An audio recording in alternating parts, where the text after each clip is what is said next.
네, 안녕하십니까. 어, 지난 그 2017년이었던 걸로 기억하는데요. 그, 그 미국의 이제 도널드 트럼프 대통령이랑 북한의 김정은 위원장이 서로 말폭탄을 주고받을 당시에 외국에서는 이게 이제 아주 심각한 상황인 것 같다라는 인식을 했던 것 같습니다. 그래서 프랑스의 렉스프레스 도쿄 지사에 있던 기자가 저한테 이 상황에 대해서 인터뷰를 신청한 적이 있었습니다. 그때 이제 여러 가지 질문들이 있었는데 그 질문 중에 하나가 남한 사람들은 왜 그렇게 북한에 대해서 관대한 것이냐라는 게 있었어요. 북한이 그토록 위협을 가하는데도 왜 서울에서는 어떤 동요도 일어나지 않느냐, 왜 분노하지 않느냐, 그런 식의 이제 질문이 있었습니다. 그거는 이제 여기 계신 분 중에 뭐 한국에서 태어나서 한국에서 계속 성장하신 분들은 이 질문에 대해서 어떤 식으로든 대답을 하실 게 있으실 거라고 저는 생각해요. 저도 그와 마찬가지로 이제 대답을 했고요. 외국에서 보는 한국 상황과 한국 내부에서 보는 한국 상황은 좀 다르다라고 얘기를 했고, 사실은 우리가 그 북한의 미사일이 마음만 먹으면 뭐 10분 안에 서울에 떨어지는 상황에서 우리가 도망갈 곳은 어디도 없다. 그래서 이 상황을 직면해야 되기 때문에 뭐 독려할 수가 없고 분노하기도 굉장히 어려운 상황이다.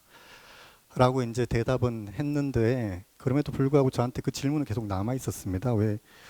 우리는 왜 분노하지 않는가에 대한 그런 질문인 거죠. 이제 그런 연장선상에서 이제 이 글을 쓰게 된 것이고요. 근본적으로는 이제 DMZ라는 게 국경인가 아니면은 국경이 아닌가에 대한, 그게 이제 저한테 어떤 질문으로 다가왔고요. 만약에 이게 어떤 식으로든 국경이든 국경이 아닌 그냥 선이든 없어질 선이든, 그렇다면 이 선은 누가 그었는가 라는 질문을 다시 던질 수가 있을 거라고 생각해요. 그래서 저희가 이제 이 선이 이제 저희한테는 이미 태어났을 때 선이 그어진 상태로 존재하고 있었고, 그리고 북한은 그 선 너머에 있는 우리에게 적대적인 어떤 나라다라는 게 이제 태어났을 때부터 주어진 상황이었기 때문에 화를 내는 게 당연하겠죠. 예를 들어서 그 선 너머에 외국이 존재를 하고 있다고 친다면, 어떤 외국에서 다른 나라에서 미사일을 만들어서 계속 10분 안에 너희 수도를 불바다로 만들 것이다 라고 한다면 누구나 다 화를 내는 게 당연하다고 생각을 합니다. 그런데 그 화가 나지 않는 이유는, 이게 이제 저희는 마음속에 국경이라고 생각을 하지 않는다는 것이죠. 그리고 이 선에 대해서 자발적으로 긋지 않았다라는 게 이제 다들 합의하고 있는 어떤 생각인 것 같습니다. 그렇다면 화를 내야 될 대상은 선이 그어진 채로 우리한테 주어진 선, 이 선 너머에 있는 저 북한이 아니라 이 선을 그은 사람들에 대한 분노, 이것이어야 되지 않겠는가라는 게 이제 저의 생각인 것입니다. 그래서 이제 글 시작할 때 그 이방인 이야기를 했는데요. 이게 뭐 불합리하게 저희한테 받아들여지는 상황이다. 태어났더니 이런 나라다. 라고 치자면은 하다못해 하느님한테라도 신한테라도 화를 내야지 마땅한 것이, 왜 이런 나라를 주셨습니까? 가 이제 맞는 것인데, 다들 알다시피 이 선이 그어지게 된 데는 역사적인 배경이 존재하고 있고, 그 역사적 배경의 뒤에는 강대국들이 있는 거죠. 그렇다면 이 강대국에 대해서 마땅히 화를 내야 된다. 그래서 제가 이제 왜 너희들은 화를 내지 않느냐라고 말을 했을 때, 제가 자극을 받은 것은 화를 내는 게 맞다. 그렇다면 왜 이런 체제를 만들게 했느냐라고 책임을 물어야 되는데 책임을 정치적으로는 이제 굉장히 곤란한 상황이죠. 어떤 대통령이 미국이나 중국이나 소련에 책임을 물을 수가 있겠습니까? 그러니까 이제 그게 내재적으로 억압되어 왔다라고 생각을 하고 있고요. 그게 이제 한국 문학에서는 콤플렉스와 죄의식으로 우리가 잘못했기 때문에 이런 상황을 야기했다. 그러므로 우리가 좀 더 잘해야 된다라는 그런 식으로 이제 전개가 됐다고 봐요. 그래서 이방인 같은 그러니까 문학은 정치가 아니기 때문에 충분히 저는 물을 수 있다고 보거든요. 이런 상황을 만든 것은 정치 세력이거나 이념이다. 그래서 이 이념에 대해서 질문을 던져야 되는 거죠. 그게 얼마나 대단한 것이기에 이렇게 많은 사람들이 피해를 봐야 되는가라는 질문을 문학적으로는 저는 던질 수 있다고 봅니다. 그런데 뭐 몇 편의 소설은 물론 존재하고 있었고요. 그래서 그 소설을 제외하자면 이방인처럼 근본적으로 질문을 던지지 못한 이유는 아마도 그런 그 컴플렉스와 제의식 때문이 아닐까라고 생각을 하게 된 거죠. 그게 이제 DMZ라는 거, 정전 체제라는 게 한국 문학에 가한 어떤 한계 같은 게 아닐까라고 이제 저는 생각을 했고요. 그래서 이제 예를 든 게 이제 뭐 그래서 흥남철수라는 아주 유명한 소설인데요. 이 소설에 이제 실려 있는 그 휴머니즘이라는 것들에 대해서 이제 남한 사람들이 휴머니즘이라는 것들을 이제 주로 많이 이제 집착을 하게 됐는데 그 휴머니즘이라는 게 굉장히 한계가 많은 휴머니즘이 될 수밖에 없었다. 쉽게 말하면 이제 우리 편의 휴머니즘인 거죠. 우리 편을 위해서는 우리는 다 우리는 똘똘 뭉칠 수 있어. 우리는 하나야. 하지만 저기 선이 그어지는 순간 그쪽은 배제되는 휴머니즘이다. 이걸로 이제 우리는 버티고 온 거죠. 우리끼리 잘 살면 된다. 우리가 저들 때문에 실수를 했다. 그런 식으로 이제 한국 문학이 전개가 되어 온 게 아닌가라고 생각을 했습니다. 그래서 이제 쭉 그 예를 들어서 썼고요. 끝부분만 좀 읽어보고 나서 제가 마저 말씀을 드릴게요. 항구적인 전쟁 체제 하에서 현실주의와 휴머니즘은 같은 말일 경우가 많습니다. LST에서 뛰어내리지 못하고 다음 배라고 외치는 박철이나 병원 건물과 집게 일체 모두를 봉우체에 의지하면서도 사람이란 행복하기 위해서 살고 있는 것은 아니다. 자기의 정해진 길을 가기 위해서 살고 있는 것이다. 같은 말을 되뇌는 서만계의 휴머니즘은 그 토대부터가 지극히 현실적이기 때문이다. 김윤식 교수가 그 누구도 인격 분열증에 걸리지 않을 도리가 없다라고 말한 것은 정전 체제 하의 윤리가 이처럼 취약하다는 사실을 보여주는 증거다. 한국 사회의 비극은 전쟁을 통해 인간은 모두 죽는다라는 명제를 얻었으면서도 신은커녕 강대국 그 어디에도 너희들 역시 언젠가는 선고를 받을 것이다 라고 항변하지 못한 채 콤플렉스와 죄의식만 키워나갔다는 데 있다. 서만계의 휴머니즘이 봉우처의 재산에 발목이 잡혀 불구의 모습으로 나타나는 것처럼 한국 문학은 이런 한국 사회의 컴플렉스와 죄의식에 발목이 잡힐 수밖에 없었다. 문학이란 당대의 모습을 그대로 보여주는 것이니 서만기나 박철의 휴머니즘이 현실주의에 발목이 잡혀 있다고 하더라도 비난받을 바는 못 된다. 하지만 정전체제가 고착된 지 66년이 지난 지금 여기에서 새로운 한국문학 대망론이 있다면 그건 이 정전체제를 단숨에 뛰어넘는 형상이 돼야 할 것이다. 그래서 이제 그걸 극복하는 어떤 그 문학이 나와야 될 것 같고 그걸 이제 기다리고 있는 것이죠. 그래서 그게 어떤 식의 문학이 될 것인가에 대해서는 제가 뭐 장담하기는 되게 어렵고 여기서 이제 저희도 앞으로 앞으로 할 일이 많습니다라고 한 것처럼 저도 앞으로 할 일이 많습니다라고 밖에는 말씀드릴 수 없겠지만 최소한 어쨌든 아주 상황이 좋게도 제 생각에는 아까 그 박본 선생이 말씀하신 것처럼 2005년 이후에 한국의 경제가 굉장히 부흥이 되면서 아까 그 프랑스 기자가 저한테 물어본 질문의 핵심도 거기에 있는 거예요. 예전처럼 부흥이 안 됐다면 뭐 변방에 있던 두 나라의 어떤 싸움이라고 보겠지만 지금 너희 나라는 굉장히 잘 살고 있는데 왜 그런 식의 협박을 당하고 있으며 그 협박에 왜 화를 내지 않느냐 이런 이제 느낌을 저는 약간 받았거든요. 근데 인식이 한 2005년, 2000년대 중반부터 크게 바뀌면서 적어도 컴플렉스 같은 것은 많이 없어진 것 같다라는 생각이 듭니다.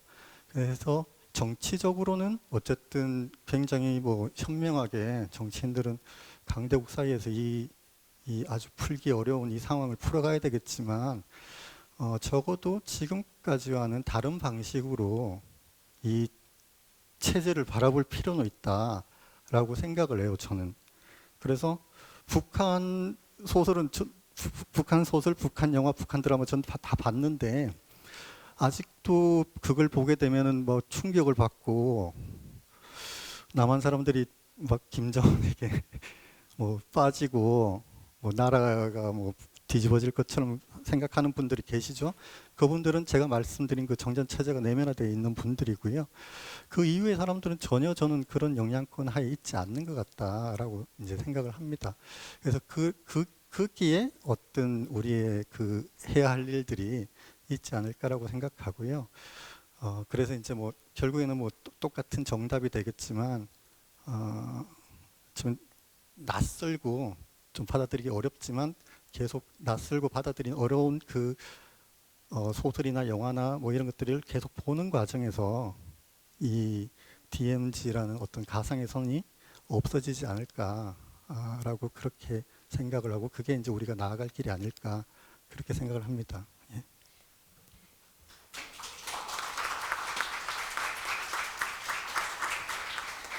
네, 책자에는 꽤 긴 글이 실려 있습니다. 지금 시간 관계상 다 하시지 않고 뒷부분만 간단하게 읽어주셨는데요. 저는 개인적으로 읽고 굉장히 많은 점에 공감을 했습니다. 지금 여기 계시는 선생님들도 이후에라도 꼭 한 번 더 읽어보시기 바랍니다. 이 김현수 선생님이 말씀하시는 이 정전체제 하라는 거 그리고 그 이후라는 거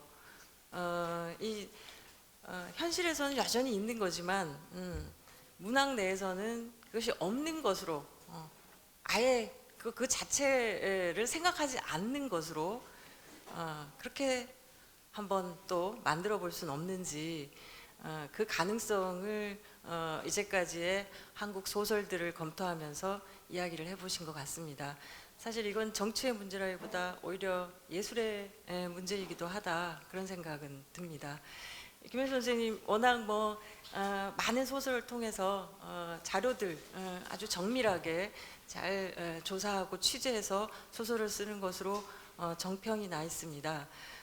지금 최근에도 좀 전에 제가 굿바이 이상이라고 이상 소설을 이야기 드렸는데 아직 단행본으로 출간하진 않았습니다만은 시인 백석을 주인공으로 또 소설을 연재를 했었습니다. 그게 곧 단행본으로 나올 것 같기도 합니다.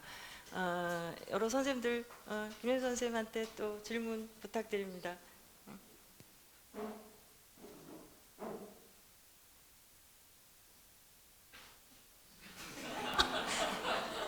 무거운데요. 질문이라기보다는 뭐 지금 말씀하신 내용에 저도 공감을 하고요. 특히 이 분단 체제에서 우리는 제의식과 콤플렉스 하에서 문학을 할 수밖에 없고 그 콤플렉스의 굴레에서 벗어나기가 매우 힘들다는 취지로 이해했는데 저 같은 사람은 이제 1980년대에 작품 활동을 시작했고, 한국이란 나라가 뭐 우연한 건지 모르지만 10년 단위로 작가의 세대가 구분되고, 또 그 세대가 그 세대로서의 특징이랄까 정체성을 가진 게 한국문학사라고 생각되는데, 저는 그래서 80년대 작가라고 불렸고요. 80년대 작가는 아까 신 선생님도 이야기하셨습니다만 대체로 분단을 주제로 작품을 쓰는 경우가 많았고요.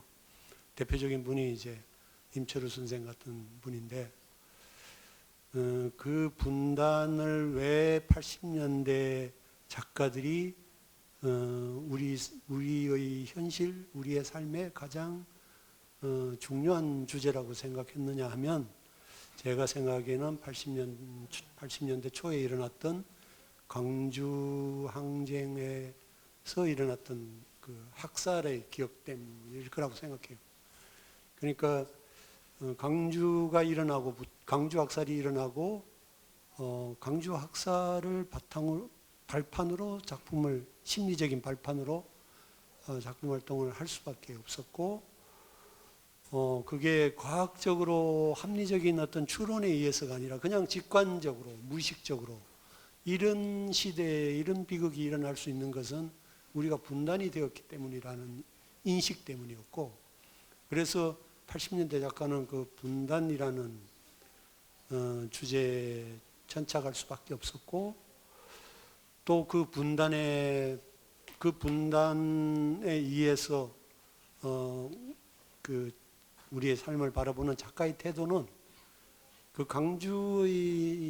강주로부터 비롯된 제의식, 그리고 강주로 비롯된 뭐 군사 정권이나 독재나 구조적인 모순이나 이런 것을 감내할 수밖에 없는 그것에 대한 어떤 콤플렉스, 이게 이제 그 시대, 그 세대들의 한계였을 수도 있다고 생각해요.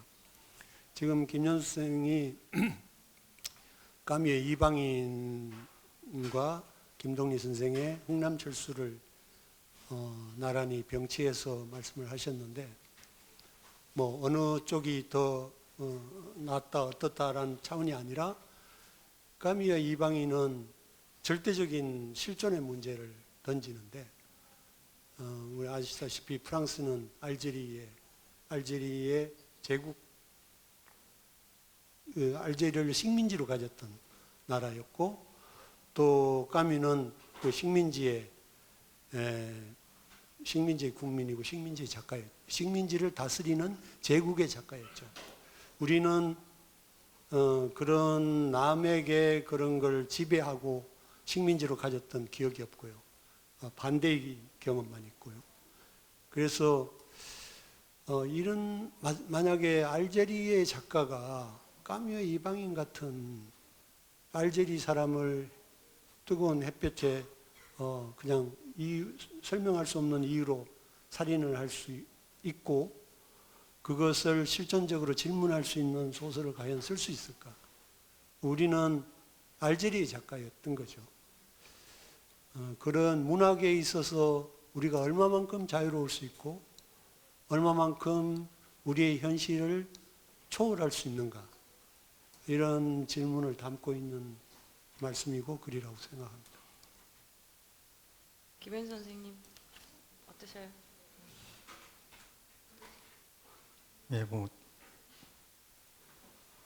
그럴 수 있다고 이제 뭐 생각을 하고요. 저는 물론 그 프랑스와 같은 위치에 우리나라가 있지 않았던 것에 대해서 다행이라고 생각을 합니다. 사실은 이거 자체가 우리한테는 많은 컴플렉스가 됐고, 많은 고난을 겪게 됐고, 뭐 다른 강대국들은 알지 못하는 그런 비참한 현실들을 많이 접하게 됐는데, 그로 인해서 이제 뭐 그런 식의 뭐 되게 그 전쟁을 두려워하는 민족처럼 외국에서는 북한에 대해서 뭐 쩔쩔매고 뭐 인질로 잡혀 있다는 식의 그런 평가까지도 이제 받는 그런 나라가 되긴 했지만, 어쨌든 그 와중에 지켜갔던 것은 뭐 분명히 존재하고 있다고 생각을 해요. 그 선생님 말씀대로 식민지를 지배했고 어떤 식으로든 그런 식의 억압을 가했던 사람들의 실존도 뭐 있었겠지만 그걸 경험하지 않고 피지배자의 그런 실존 같은 게 있었고 그거 자체가 저는 지금 여기 이 평화라는 말이 지금 소통과 평화라고 하는데 이 평화라는 말이 얼마나 동의를 하십니까? 진짜 진심으로? 저는 여쭤보고 싶은데요. 진심으로 얼마나 많은 분들이 이거에 동의를 하실 수 있는지에 대해서 가끔 이제 제가 볼 때마다 그런 생각을 합니다. 많은 사람들은 대부분의 사람들은 강해지고 싶어하고 지배하고 싶어하고 지기 싫어하고 그런 입장이고 그것은 개인도 마찬가지고 나라도 마찬가지라고 생각을 합니다. 저는 뭐 축구 경기 볼 때마다 그 한일전 같은 거 볼 때마다 저 사람들이 얼마나 평화를 바랄까, 과연 질 수 있을까 평화를 위해서라면 라고 생각했을 때 약간 의문을 느끼거든요. 그래서 이 평화라는 말은 저는 굉장히 지키기 힘든 말이라고 생각을 하고요. 그나마 우리가 그쪽에 좀 더 가까워질 수 있는 가능성이 있다라는 것에 대해서는 저는 나쁘지 않다고 생각을 합니다. 저는 미국이나 뭐 프랑스 같은 큰 나라들이 이 평화라는 말에 대해서 이해를 할 수 있을까라는 의문을 물론 가지고 있어요.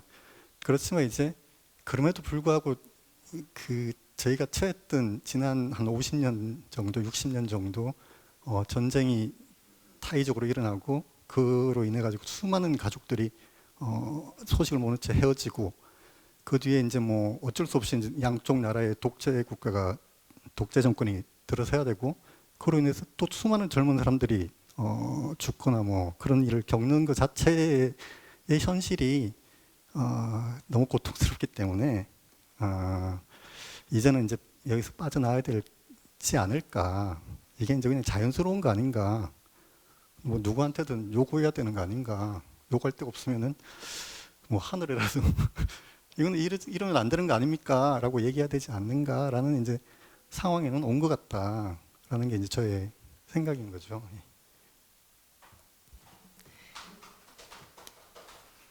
예, 지금 어떻게 보니까 이 선후배 작가들 두 분이 이 자리를 빌어서 아주 진지한 정말 우리 문학에서 물어야 할 질문들을 서로 나누고 계시는 거 아닌가 그런 생각도 듭니다. 저는 이 김현수 선생님이 이방인을 전쟁 소설로 읽어서 굉장히 참신했어요. 우리가 이방인을 전쟁 소설이라고 말하는 사람은 저는 단연코 김현수 선생님이 처음이 아닌가 뭐 그런 생각도 드는데요. 말하자면 이 프랑스라는 그런 토양에서는 그 전쟁의 와중에서 공습을 받은 와중에서 메르소와 같은 그런 인간형이 가능했다면 우리 같은 경우에는 흥남철수 그 사태에서 왜 그렇게 할 수 없었는가에 대한 어떤 안타까움 이런 게 작가로서 김현수 선생님한테 제기가 된 거 아닌가 그런 생각이 듭니다. 아까 이창동 선생님 말씀하신 것처럼 이방인이 낫다, 흥남철수가 낫다 우열을 가리는 것이 아니라 토양을 조금 이야기해보고 싶었던 거 아닌가. 그리고 그 순간 지금 우리가 어디에 서 있는지 그리고 한국 문학도 다음을 어떻게 또 기대할 수 있을지 그 이야기를 시작할 수 있을 것 같다는 생각도 듭니다. 두 분 작가 선생님들 이야기가 동종업계 종사자로서 굉장히 아프게 다가오기도 합니다. 박본 선생님이나 임마누엘 김 선생님 혹시 하실 말씀 없으세요? 넘어갈까요? 괜찮나요? 또 다음 세션에서 그럼 좀 더 이야기를 해보도록 하겠습니다. 호연 선생님 없으세요? 어떠세요?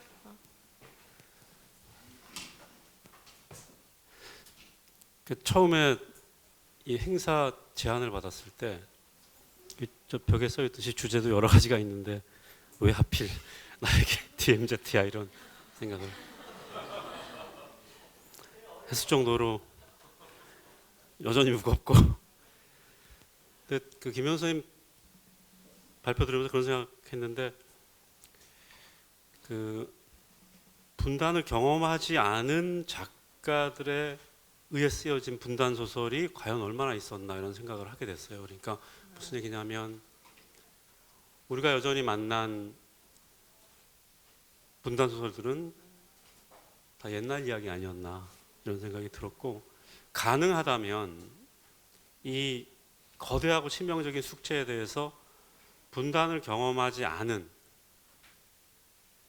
분단으로부터 조금 자유로운 지점에 서 있는 작가들이 분단 소설을 쓰는 것은 과연 불가능한 일인가?